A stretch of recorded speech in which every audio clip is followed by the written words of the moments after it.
할렐루야. 오늘 저녁에 오신 모든 성도님들께 하나님의 영의 충만함으로 기도의 응답을 받고 영적으로 회복되고 그리고 가슴 뜨거운 그런 밤이 되시기를 주님의 이름으로 축원합니다.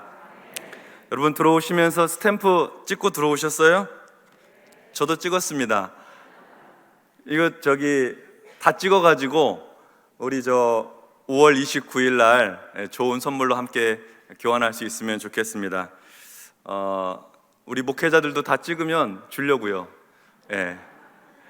늘 오는 분들이긴 한데 그래도 주려고 합니다. 오늘 금요일에 평소 때보다 갑절 이상 더우신 것 같아요. 예수의 이름의 능력인지 스탬프의 능력인지는 모르겠으나 좋은 겁니다. 옆에 계신 분들과 사랑의 인사 나누겠습니다. 은혜 받읍시다. 축복합니다. 오늘은 나사렛 예수 그리스도의 이름으로, 나사렛 예수 그리스도의 이름으로라는 제목으로 하나님 말씀 전하도록 하겠습니다. 초대교회는 성령으로 충만한 교회였습니다. 성령으로 충만한 사도들의 가르침이 있었고, 또 그 사도들의 사역에는요 기적과 이적이 나타났습니다. 표적이 많이 나타났어요. 그래서 교회는 부흥하고 성장하였습니다. 뿐만 아니라 성도들 사이에 참된 교제가 있어서 어려움 겪는 성도들을 향해 서로 위로해주고 격려해주고 붙들어주는 신앙 공동체였습니다. 그리고 자기가 가지고 있는 소유권, 물건들을 다 내어놓고 서로 나누어 쓰고, 자기가 가지고 있는 재산도 내어놓아서 서로 필요한 대로 공유하는 그런 삶을 살았습니다. 세상에서는 찾아볼 수 없는 삶이죠. 세상에서는 경험할 수 없는 삶입니다. 그래서 교회 밖에 있는 사람들이 교회 안에서 그렇게 살고 있는 사람들을 보면서 굉장히 놀라워했습니다. 어떻게 저렇게 살 수 있을까? 나도 저들처럼 살고 싶다, 흠모하는 사람도 있었고요. 그래서 교회는 믿는 자의 수가 날마다 더해지고, 믿는 자의 수가 더해질 때 그들은 함께 모여서, 같이 모여서 기도하기를 또 전혀 힘쓰며 함께 기도하고 부르짖었습니다. 오늘 본문의 말씀은 이렇게 성령의 역사로 교회가 부흥할 때 있었던 일입니다. 베드로와 요한은 예수님의 제자이면서 초대교회의 사도였습니다. 지도자이고 교회의 핵심 리더였죠. 베드로와 요한이 기도하기 위해서 성전을 찾았습니다. 제9시 기도 시간이었습니다. 요즘 시간으로 하면 오후 3시입니다. 사도들은 유대인의 관습을 따라서 성전에서 기도하는 시간을 지켰습니다. 우리 기독교인들도 신앙생활을 굉장히 다양하게 하지 않습니까?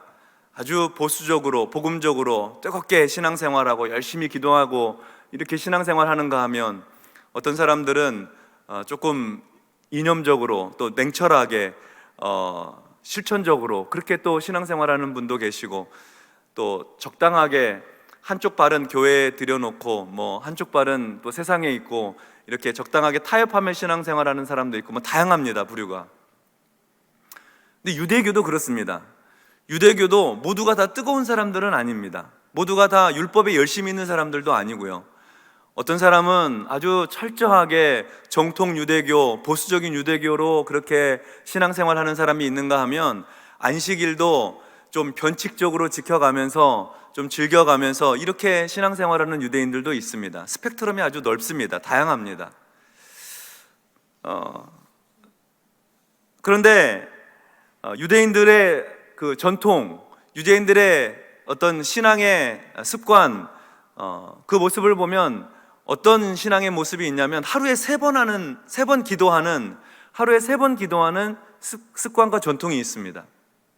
아침에는 9시에, 그리고 낮 정오 12시에, 그리고 오후 3시에, 이렇게 하루에 3번 기도를 해요.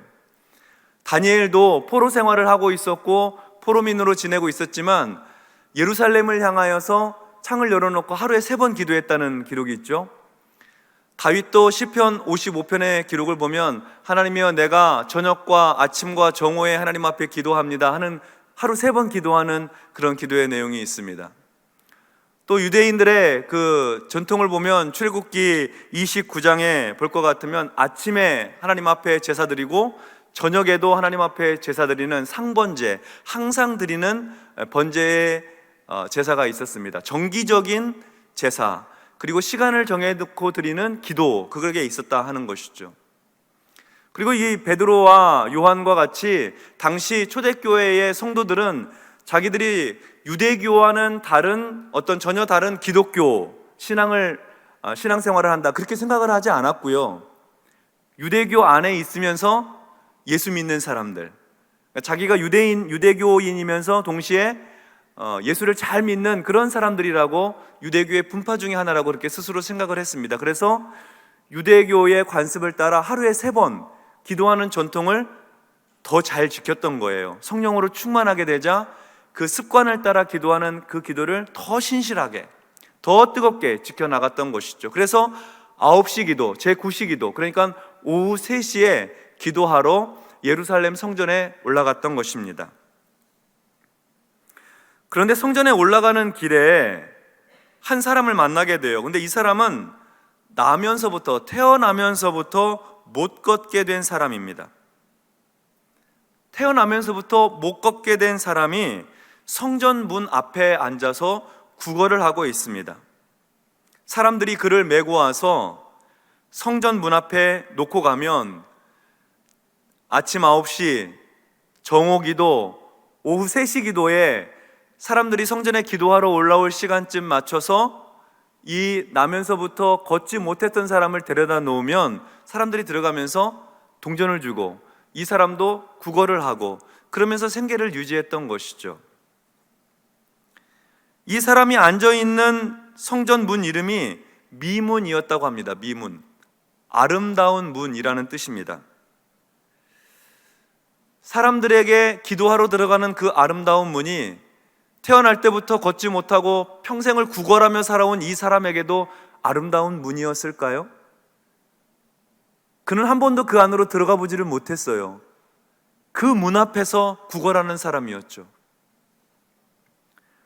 태어날 때부터 장애를 가지고 태어난다고 하는 것, 어떤 느낌일까요, 여러분? 말할 것도 없이 절망적인 현실이죠. 개선의 여지가 없습니다. 스스로 생각하기에 피할 길 없는 운명적인 삶, 바뀔 수 없고 나아질 수 없는, 태어날 때부터 장애를 가지고 태어났으니 중간에 장애가 생긴 거면 이전에 건강하게 살았던, 비장애인으로 살았던 추억이 있으니까 다시 저렇게 돌아갈 거야 하는 의지를 가지고 재활도 하고 노력도 하고 할 텐데, 이건 태어날 때부터 장애를 안고 태어나니까 바뀔 가능성이 없는 거예요. 스스로 그냥 다 받아들이고 나는 태생적으로, 운명적으로 평생 이렇게 살다 갈 사람, 절망적인 환경, 바뀔 수 없는 운명, 개선의 여지가 없는 현실, 그렇게 받아들이고 살았던 것입니다. 상황의 변화가 불가능하다 여겼던 것이죠. 사도행전 4장 22절에 보니까 이 사람의 나이가 40여 세나 되었다, 그렇게 기록을 하고 있습니다. 40여 세니까요, 지난 40년이 넘도록 이 사람은 맨날 성전 문 앞에 나와서 구걸하고 살았던 것이죠. 사람들도 다 알고 있었습니다. 왜냐하면 자기들은 기도하러 들어가면서 항상 보던 사람이거든요. 그 사람이 어렸을 때도, 청소년 때에도, 청년 때에도, 나이가 들어 중년의 시간이 되었을 때도 같은 자리에 앉아서 맨날 구걸했으니까요. 사람들이 기도하러 가는 경건의 시간, 하나님께 나아가 부르짖어 기도하고 자신의 삶을 아뢰는 그 영적인 아름다운 그 시간이 태어날 때부터 걸어본 적이 없는 이 사람에게는 생계를 유지하기 위해서 돈을 버는 시간, 속된 말로 영업시간이었던 것이죠. 영업시간. 다른 사람의 경건의 시간이 이 사람에게는 돈 버는 시간이었던 것입니다. 이 사람이 성전에 들어가고 있는 베드로와 요한에게 한 푼 도와달라고 구걸을 합니다. 베드로와 요한이 함께 그 사람을 주목해서 보았습니다. 그리고 베드로가 말합니다. 우리를 보라, 우리를 보라. 고개 푹 숙이고 한 푼만 주십시오 하고 있는 사람에게 우리를 보라 하고 말합니다. 그 거리는 베드로와 요한이 자기들을 보라고 하자 뭐 좀 얻을 수 있을까, 뭘 주려고 하나 하는 기대를 가지고 베드로와 요한을 주목해 보았습니다. 근데 그렇게 쳐다보고 있는 베드로가 말을 합니다. 6절의 말씀입니다. 6절 말씀 우리 같이 한번 읽어보도록 하겠습니다. 시작. 베드로가 이르되 은과 금은 내게 없거니와 내게 있는 이것을 내게 주노니 나사렛 예수 그리스도의 이름으로 일어나 걸으라 하고. 아멘. 아주 뜻밖의 말입니다. 몇 푼을 좀 받을까 하고 기대하고 쳐다보았는데 돈은 없다고 합니다. 그리고 자기들이 가지고 있는 것을 주겠다고 하는데 그것은 나사렛 예수 그리스도의 이름으로 일어나 걸으라는 것이었습니다. 내가 아무리 안진뱅이 거지라지만 이거 사람 너무 놀리는 거 아닌가 싶었습니다. 40년이 넘도록 한 번도 걸어보지 못했습니다. 평생을 안진뱅이로 산 사람에게 일어나 걸어보라니 이거 너무 놀리는 거 아닌가. 농담을 해도 너무 심하다 싶었습니다. 속으로는 못된 놈들, 나쁜 놈들, 그렇게 생각이 막 드는데 그렇게 생각할 겨를도 없이 베드로와 요한이 가까이 와서 이 거린의 오른손을 잡아서 일으킵니다. 7절과 8절의 말씀 보겠습니다.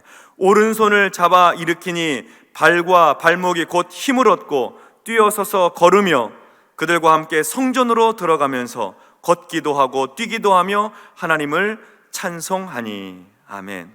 베드로와 요한이 그 거린의 오른손을 잡아 일으켰습니다. 그랬더니 정말 놀랍게도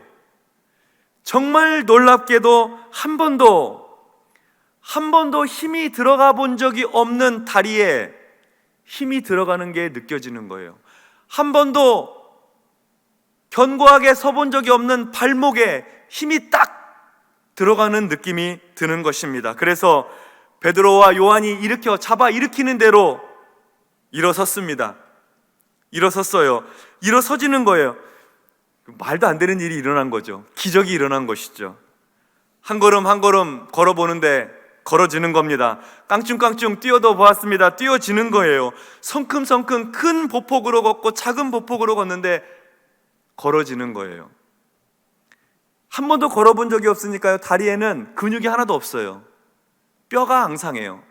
그런데 그 다리로 걷는 겁니다. 걷다가 다른 사람 다 들어가는 거 보기만 했던 그 미문에, 그 아름다운 문이라고 하는 그 미문으로 걸어 들어가는 거예요. 뛰어 걸어 들어가는 거예요. 베드로와 요한과 함께 걸어 들어가서 그 성전 안에서 뛰기도 하고 걷기도 하고 하나님을 찬송하고 높은 소리로, 예전에 성전 안에서 찬송소리 들리면 듣기만 했거든요. 자기 목소리로 그 찬송을 부르는 거예요. 목소리 높여 부르는 거예요. 경건의 시간에 기도하고 있던 사람이 이게 무슨 일인가, 사람들이 눈을 떠서 그 사람을 쳐다봅니다. 그 사람 보니까요, 지난 40년 동안 성전 문 앞에서 구걸하던 사람이에요. 다리가 앙상하게 말라있는 그 사람이 걷고 있는 거예요. 이 사람들이 지금 환상을 보는가 꿈을 꾸고 있는가 의심했겠죠. 그런데 이 사람이 뛰고 걸으며 하나님을 찬송하고 있는 거예요. 눈물이 흐르는 거죠. 거린의 눈에서 눈물이 흐르고 있습니다. 목이 메인 소리로 하나님을 찬송하면서 그렇게 행복하게 뛸 수가 없는 것이죠. 사람들이 모두 깜짝 놀랐습니다. 성경에 보니까 놀라고 놀랐더라, 놀라고 놀랐더라 그랬습니다. 10절 말씀, 그가 본래 성전 미문에 앉아 구걸하던 사람인 줄 알고 그에게 일어난 일로 인하여 심히 놀랍게 여기며 놀라우니라. 사람들이 받은 충격이 이만저만이 아닙니다. 놀랍게 여기고 놀랍게 여겼습니다. 우리 예수님도 태어나면서부터 장애를 가지고 있던 사람을 고쳐주신 적이 있습니다. 요한복음 9장에 기록된 이야기인데요, 제자들이 예수님께 물어보았어요. 랍비여, 이 사람이 맹인으로 난 것이 누구의 죄로 인함이니까? 자기니까? 그 부모니까? 앞을 못 보는데 맹인으로 태어난 거예요. 아까 그 사람은 태어날 때부터 못 걸었죠. 이 사람은 태어날 때부터 앞을 못 보는 거예요. 누구의 죄 때문입니까? 그 사람의 죄 때문입니까? 그의 부모의 죄 때문입니까? 예수님께서 대답을 하세요.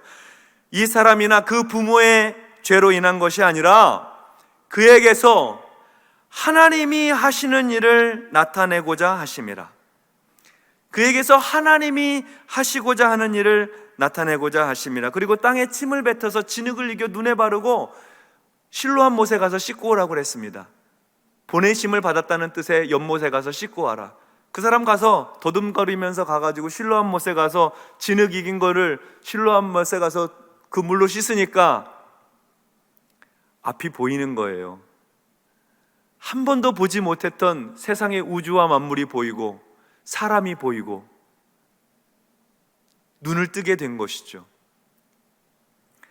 지금 기록되어 있는 그 9장 3절 말씀을 9장 32절 33절에 보면 이런 말씀이 기록이 되어 있는데, 창세 이후로 맹인으로 난 자의 눈을 뜨게 하였다 함을 듣지 못하였으니 이 사람이 하나님께로부터 오지 아니하였으면 아무 일도 할 수 없으리이다. 이 눈을 뜬 사람이 바리새인들한테 예수님을 증언하는 말이거든요. 창세 이후로, 세상이 창조된 이후로 태어날 때부터 눈 뜬 일이 이 세상에는 없었는데 하나님께서 보내주신 분이 아니면 이런 일 할 수 없다, 이분은 하나님이 보내주신 분이다 하는 고백이죠. 이 말을 오늘 사도행전 3장에 기록된 말로 번역하면 이런 얘기죠. 창세 이후로 걷지 못하는 안진뱅이로 난 자의 다리를 회복시켜 걷게 하였다 함을 듣지 못하였으니 이 이름이, 나사렛 예수 그리스도의 이름이 하나님께로부터 오지 아니하였으면 아무 일도 할 수 없으리이다. 이런 말 아니겠습니까? 그는 예수님께서 눈뜨게 해주셔서 태어날 때부터 앞을 보지 못했던 사람은 눈을 뜨게 되고, 사도행전 3장에 태어날 때부터 걷지 못했던 사람이 나사렛 예수 그리스도의 이름으로 일어나 걸으라 하였더니 발과 발목에 힘을 얻고 걷고 뛰며 하나님을 찬양하게 된 것입니다. 그러므로 나사렛 예수 그리스도의 그 이름에, 나사렛 예수 그리스도에게 능력이 있고 기적이 있고 역사가 나타나는 줄로 믿습니다. 예수님은 이 땅에 계실 때에 제자들에게 그 이름으로 구하라고 말씀하셨습니다. 예수님께서 제자들에게 나사렛 예수 그리스도의 이름으로 구하라, 구하면 이루시겠다고 약속을 하셨어요. 요한복음 14장 13절 14절의 말씀입니다. 너희가 내 이름으로 무엇을 구하든지 내가 행하리니 이는 아버지로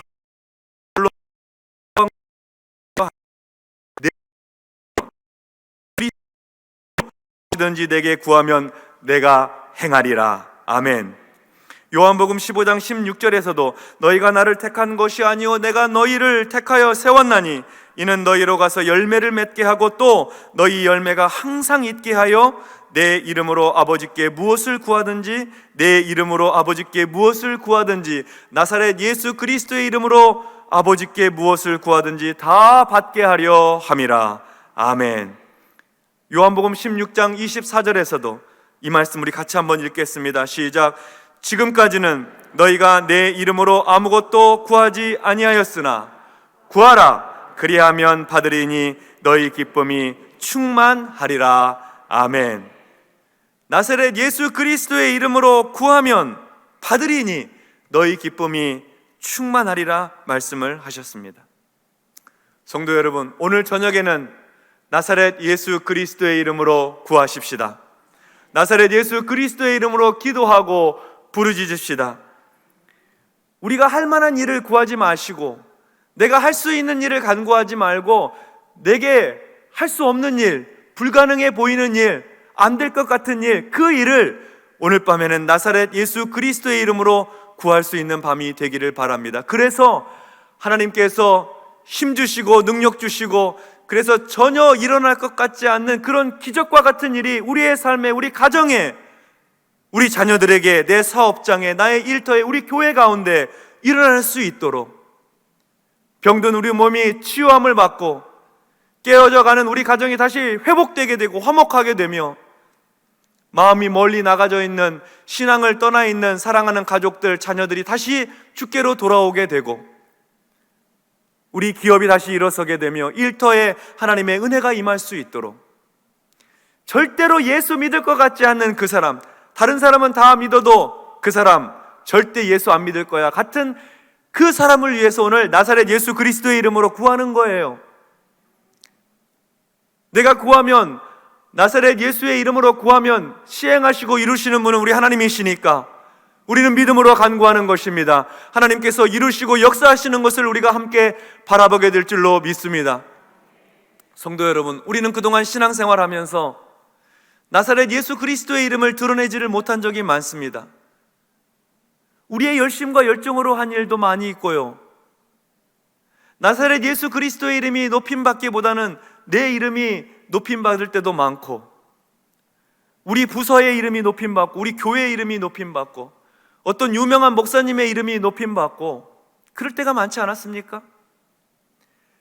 여러분, 우리는 예수의 이름을 높이는 사람들이에요. 신앙의 열정과 믿음의 회복은 어디서 나타나냐면, 내가 자랑할 분은 예수 그리스도 한 분이시다, 예수의 이름을 높여드리는 거예요. 그의 이름으로 부르짖고 그의 이름으로 간구하며, 구제와 선행을 할 때도 우리 이름으로 하는 거 아니고 예수의 이름으로 하는 것입니다. 예수의 이름을 사용하세요. 예수 그리스도의 이름을 부르짖으세요. 높이세요. 그의 이름을 선포하세요. 그것이 곧 믿음이요, 신앙의 열정을 회복하는 길입니다.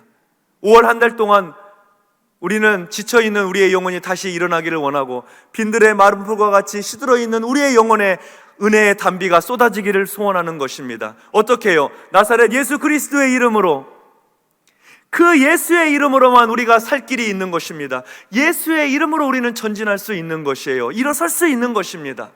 발과 발목에 새 힘을 얻고 우리는 새로운 찬양을 부르게 될 것이며, 경건하게 기도하고 있는 사람들을 향해서 기적이 무엇인지, 표적이 무엇인지 우리의 삶을 통해 드러나고 증거하고 나타나 보여줄 것입니다.